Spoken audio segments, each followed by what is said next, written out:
দর্শক দেখতে পাচ্ছেন কি চমৎকার লেজার শো চলছে।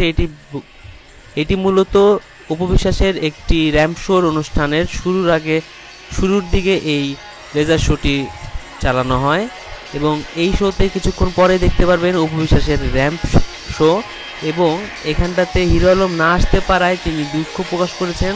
ইতিমধ্যে আপনারা দেখেছেন হিরো আলম এবং উপবিশ্বাসের মধ্যকার যে সম্পর্কটি, হিরো আলম যখন নির্বাচনী প্রচারণা চালাচ্ছিলেন সেই সময়ও হিরো আলমের পাশে দাঁড়িয়েছিলেন উপবিশ্বাস, এবং গ্রেফতার হওয়ার পরে হিরো আলমের কাছে অন্য কোনো তারকা না গেলেও চিত্রজগতের এই সেরা নায়িকা সুপারস্টার উপবিশ্বাস কিন্তু ঠিকই চলে গেছেন।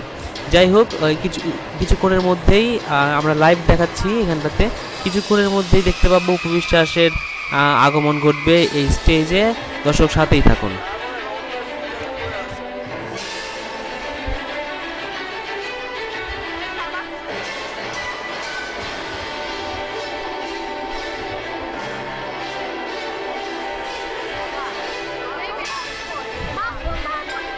হ্যাঁ, জমকালো এই অনুষ্ঠানে উপবিশ্বাসের এন্ট্রি হলো এবং এটি মূলত একটি শ্যাম্পুর বিজ্ঞাপন, এবং সেই শ্যাম্পুর বিজ্ঞাপনের এই শ্যাম্পুর প্রোডাক্টটিকে প্রমোট করার জন্যই উপবিশ্বাস এখানটাতে এসেছেন।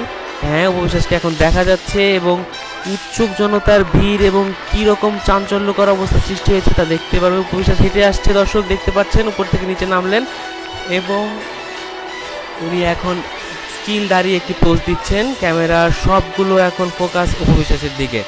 তিনি এত সুন্দর করে সাজছেন যে তাকে চেনাই যাচ্ছে না, অদ্ভুত সুন্দর লাগছে তাকে দেখতে। হ্যাঁ, তিনি চলে আসছেন এবং এখনই তিনি আরও কিছুক্ষণ এই স্টেজের ভিতরে থাকবেন। হ্যাঁ, উপবিশ্বাস নিজেও ফোন দিয়ে হিরো আলমের সাথে কথা বলেছেন যে তাকে না নিয়ে এখানে আসলে হিরো আলমেরও আসার কথা ছিল, কিন্তু তিনি আসতে পারেননি। যাই হোক, আমরা দেখতে পাচ্ছি।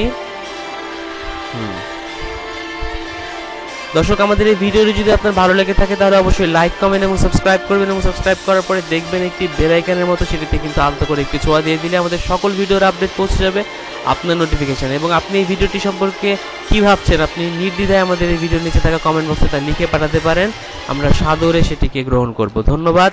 ভালো লাগলে অবশ্যই লাইক দিবেন, তাতে আমরা অনেক বেশি অনুপ্রাণিত হব। এবং উপবিশ্বাসের জন্য যদি আপনার কোনো শুভেচ্ছা বাণী থাকে সেটা অবশ্যই আমাদের ভিডিওর নিচে থাকা কমেন্ট বক্সে আপনি লিখে পাঠাবেন।